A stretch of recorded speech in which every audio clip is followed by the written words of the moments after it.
Hi my softies, welcome back to my channel. My name is Janie. You already know what we do here. I give you great makeup content to watch, to learn, and to enjoy. If this is the kind of content you love to see, please subscribe to my YouTube channel, like, comment, and share this video. So let's get into the makeup process while I give you a little gist and snippet about my life. Okay, let's start from my clients. On this day, Miss Adore contacted me to do her elder sister's makeup for her photo shoot.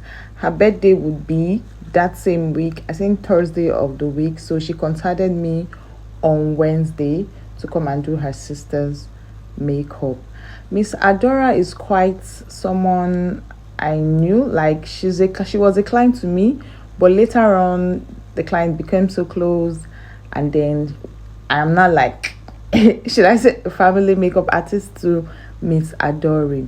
I like the friendship she and this her sister shared. At first I thought it was actually her sister. I later learned that they were neighbors that became so close that they are even closer than blood sisters, and I really admire their relationship. I like the way the relationship is going. I like how how they are being respected to each other, how they do things, how they laugh, how they giggle, how they relate, and I love it so much. So let me tell you a little bit about my life. I am Janie from Edo State. Grew up in Edo State. All my life I spent in Edo State. I left Benin after my service. Like, okay, I came to Port Harcourt, moved and relocated to Port Harcourt for my service here. I really am a person that doesn't know how to express herself. I don't know why. It's not like it's a big deal though, but I really just don't know how to express myself. I can feel a certain type of way, but still cannot say it out or voice it out. Maybe I get something like a product from someone. Even if you are my friend, I buy something from you. Maybe the thing doesn't come out the way I expected, or it didn't go well the way it was supposed to be. I can hardly go back and tell you this is how it is. I just keep it to myself, not say anything to you, but will never patronize you again. That is the kind of person I am. I find it so difficult to express myself. I find it so difficult to tell you this is it. I just feel like, okay, do your thing, let me do my thing. I won't go to you to buy anything again, so you won't give me any bad product again. Like that, we are both good. You are good, I'm good. I will not be offended if I don't go to buy from you, and you will not give me bad products if I don't go to buy from you. I just let it slide, but you will not see me coming to complain to you or coming to express myself. I find it so very hard to do so. I don't know if it's weird, but it's just me, and I've been trying to control it so badly. I don't know how I'm going to do that, but I'm still trying and then still learning to do so. So this part brings me to my, should I say, teenagehood or probably childhood, because I was still growing then. I was helping my mom to sell. I'm actually the first child, so you know how it is for a first child. You are really, really so close to your mom, and then like most burden and then most work lies on your shoulder in the house.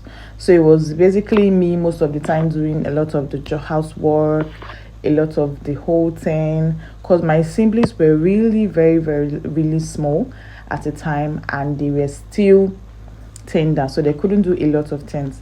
It was just me doing the whole thing, even though they were giving little helps, but it was just little helps. I'll be the one to go to the markets for my mom before I go to school, to just open up before going to school, then come back and then open up again and sit down or just sell, hawk around, while in the evening I go back to the house. That's how we run our business every day. And then we had this friend in the streets close to my house, actually. Their house is after our house. It was so very close. We were friends, so I thought. We were friends, close friends, Me, her, and her half sister, we were really friends. We attended the same church but different schools. So we practically do everything together. So most times when their moms are going to get them clothes, sometimes I get the same. My mom gets to buy the same clothes for me. So they were friends. The stepsister wasn't really my friend. We weren't really close, but the other sister was actually we were a bit closer, cause she and my mom, they actually speak the same. Her mom and my mom speaks the same language, so we're a bit closer from the other sister. So we went to the same church. We attended rehearsals together. We do a lot of things together. But these girls were a little bit different from me. Being different is they have a lot of advantages that I didn't have while growing up. They don't get to do the kind of work I do. They don't get to hustle too much. They don't get to labor too much before they eat or before they get what they want. But me, on the other hand, me and my mom had to work to basically put food on our table. And that was not actually bad, because I've seen that as a way of survival for us. So why I go to the market in the morning, maybe carrying the load I'm going to the market to drop before going to school. These, my friends, actually not even the stepsister, but this particular one that is my friend, I wouldn't want to say her name. She most times at first it doesn't seem like mockery. Sometimes she'll be like, you're going to school, before you go and drop this in the market, will you not go late? Will you not do this? Da da da. Sometimes the way she says it make it feel like she's trying to like paint my mom a bad person. Maybe she's saying it in a way like, oh, your mom is stressing you, you're not supposed to be doing this, you're not supposed to be doing that. But I still did not care. Provided it is bringing food to our table, I had no issue with that. I would go to the market, and anytime I am coming back from the market, this girl starts the same thing again. Even if her siblings are inside the house, she goes into the house, come back and call them out. So actually come and see Jenny carrying the stuff on her head. Isn't she even ashamed? Isn't she this? She says a lot of things. I did not care. Sometimes I just tell my mom.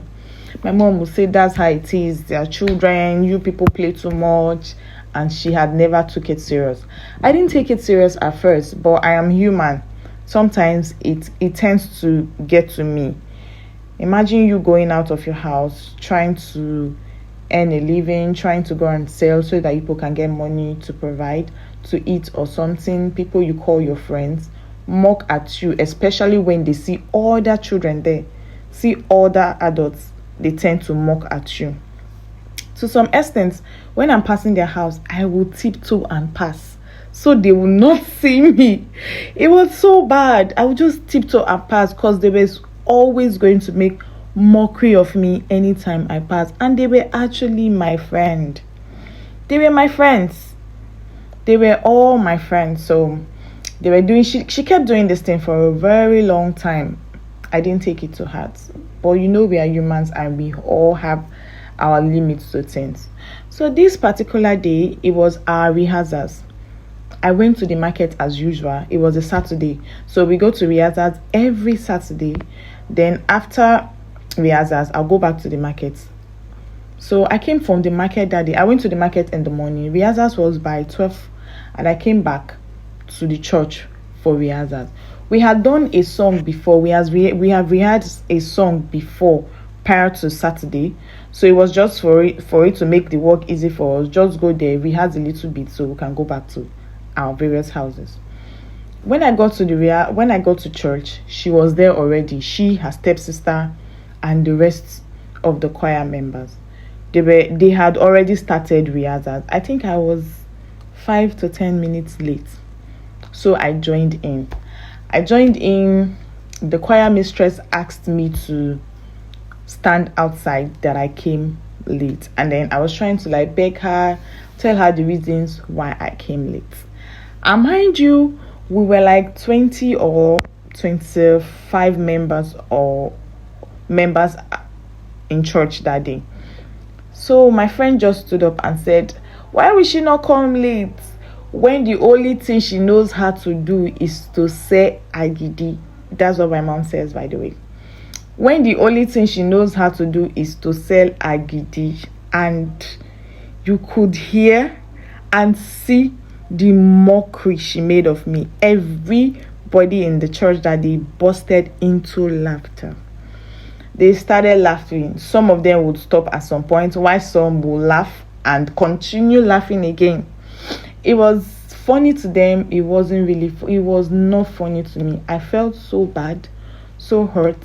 Like, how can my friend be doing this? If any other person can make mockery of my mom's business or make mockery of me, it wouldn't be somebody that claims to be my friend. That's how she made mockery of me that day. And then the choir mistress said, Jenny, come and sit. We continued our rehearsals, but I was deeply hurt. For everything she has been doing, nothing has actually gotten to me before, other than that day. So the rehearsals ended. I went back to the market. When I closed, I told my mom everything that had happened. My mom said, we will not be ashamed for anything that brings food to our table. I wanted my mom to talk to her or talk to her mom about it. My mom said she wasn't going to do any of those, so I let it slide. But in me, I already know this was the end. I am never going to talk to that girl again, and I didn't comfort her. You see how bad it is when I say I don't know how to express myself. I don't know how to comfort you about something. I just allow it slide.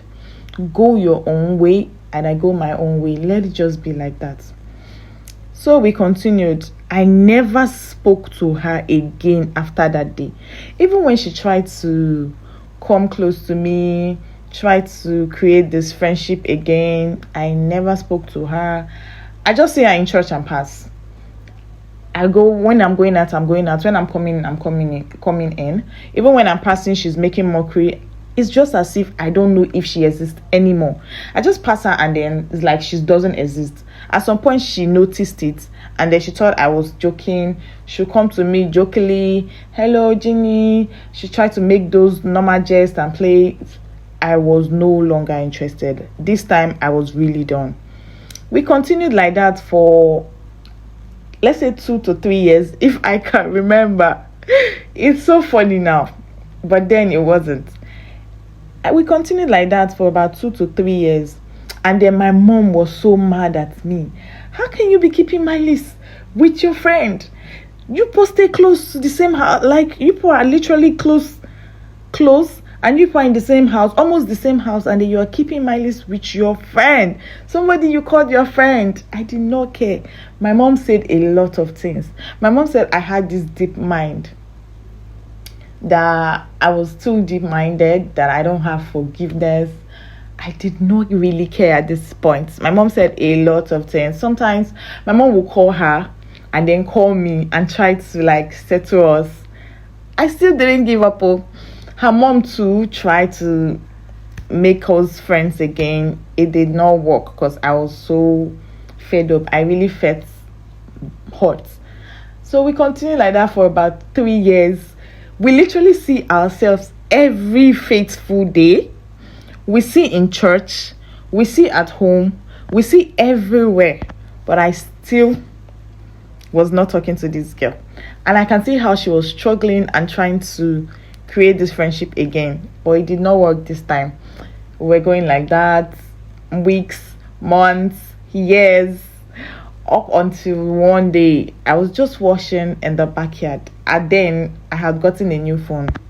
My mom got a phone for me that time. I did not know how she got my number. Well, I think my mom gave her or something. So I was just washing, my phone rang. I picked the call. Only to hear, I was not hearing, at first I didn't hear any voice. I would say hello. The person would not say anything at the other end.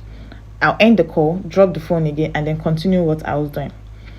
The same second time the phone rang, I picked up. I kept saying hello, who's this? Nobody was answering me.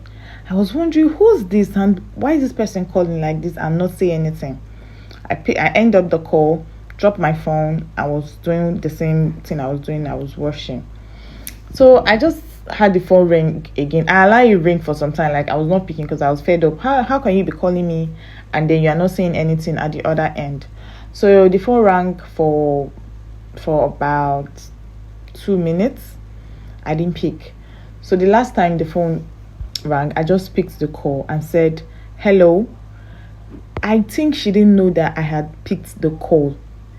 So she just only, I had her voice for the other end. She didn't know that I had picked the call. I only had her voice. Maybe she was talking to somebody, but I know that was her. I had her voice.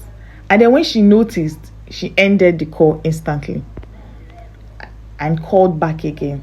So when I picked, she now said, "Hello, Jenny." You see the way I responded there? I told her, "Who is this unreasonable and jobless person calling me like this constantly?" She was not saying anything. She just went blank. I continued though. I was saying, "Are you okay? Why would you be calling me like this?" And I knew she was the one who, "Why would you be calling me like this? For what? Why? What's your problem?" And then I ended the call. I didn't say anything again to her. She didn't call again. She just stopped. I guess she told my mom that she was trying to make friendship. Even after collecting my number, she called me. I wailed insult on her. It was so funny. It wasn't funny then, but it was funny now. My mom continued saying, "You, with this your bad mind, with your thick mind, why are you like this? Somebody called you. Did you know how she got your number? Did you know how she did?" I did not care. I don't want to know how she got my number. I don't want to be friends with her. So later on, I didn't know how we settled, but we're not close, but we're just talking. So anytime she talks to me, hi, it was just hi, hello, Janie, long time, this, that. And at this time, we're getting matured. We're no longer like those kind of children again. We're growing up. So a little bit of things has changed. It was not like the way it used to be before. So I just talked to her. "Hello, hi, long time. Hey, I've not been seeing you. Did you travel? No, this, that." That was how it was. But we're never, ever close again. When we got admission into the same school. She was around campus 3 and I was around campus 2. So we're very far from each other. We only get to see ourselves inside the campus. When she goes home sometimes, my mom give her stuff to bring for me. She'll bring it for me in school. Her mom hardly give me anything to go give her in school when I come home. So it just continued like that. And then, now, I reflect back and then feel like, oh, I think I overreacted. I was not able to express myself to her that I don't like what you did. I don't like you talking down at my mom's business. I don't like you talking to me the way you did. But at some point, I just feel, okay, maybe that was how it should be then. But now, I think I would have spoken to her then. And then when she was trying to push friendship, I would have at least given her a listening ear. But I didn't do any of that. So, that's how bad it is when it comes to expressing myself. I just let you go. I don't say anything to you. I don't even say, I won't even complain. Just go and let me go. Keep your peace and let me keep my peace. We'll be okay. Has it affected me in life at any point? Yes, it has. There are some situations and there are some persons that I wish I didn't walk away. I wish I had listened. I wish I had spoken up. I wish I had expressed myself verbally. But I didn't do none of that. I just flew away. I just walk away from problems. I walk away from stress. You see the song, "I'm Walking Away." It's a typical example of Jennifer. So I just walk away. I have already been stressed. My childhood has been stressful. So why will I possibly be in any uncomfortable situations I don't stress, I just walk away. But I wished I had stayed in some situations to work things out, to make it work, or I had voiced that, I had spoken up. But am I going to change? Yes, I am trying, and I'm trying very hard to like change that part of me, and I pray I am able to change that part of me. But sometimes it helps. So has it helped me? Yes, it has. In a lot of situations, sometimes some that would be that was going to turn out so bad that it was actually going to be maybe turn out to be violence in some cases. But because I was able to like ignore you, act like I don't see you, or just walk away in so many occasions, it has saved me a lot of times. So when they say there's a good side and a bad side of things, advantage and disadvantage, yeah, there's been the good side, and there's also been the bad side of those things. But I'm actually trying to adjust, trying to speak out, trying to express myself most times, because we're going out, we're working, meeting new people, business, clients. We're not just in one place, so I tend to adjust and work on that part of my life. So I hope you enjoy that part. So this is my client. I don't know her name actually, or I know her sister's name. She's a soft-spoken person. She makes you very comfortable. She actually made this environment comfortable for me to work in. She wasn't rushing me in any form. She just sat down, allowed me do my thing, no stress. She's just an easygoing person. She made the work very easy. I know there's some anyway, I've always had pretty and cool clients. So she's actually one of them. I would say one of the best. She's dark, like caramel. She's not that dark. Not like ebony dark. She's just caramel. And I like her complexion. It's easy to work with. Like I love working on dark skin girls, dark skin clients. But I love this her color. It's easy. It was easy for me to work on. I just love everything about this look. Her sister was behind the camera. She was her support system. They were just giving these vibes the whole time.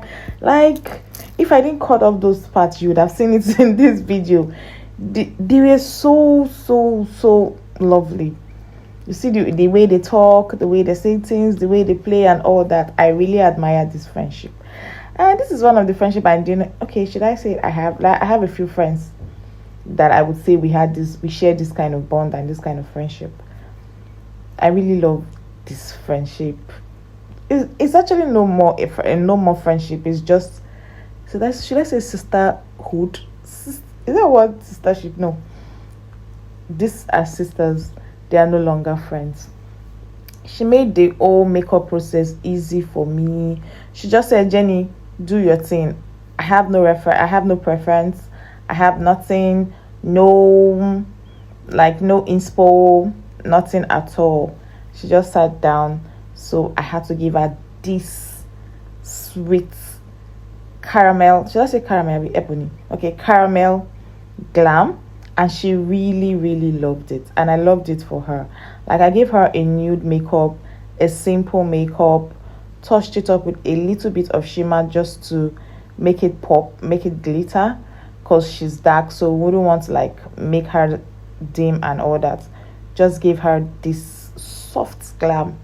I call it subtle glam. Like it's so soft and nice. And for her lip, she told me, Jenny, I don't want red lippy. I don't like red. Just give me a natural look. I said, okay, don't worry about that. I got you. Jenny's Touch got you. I gave her a soft lip as well.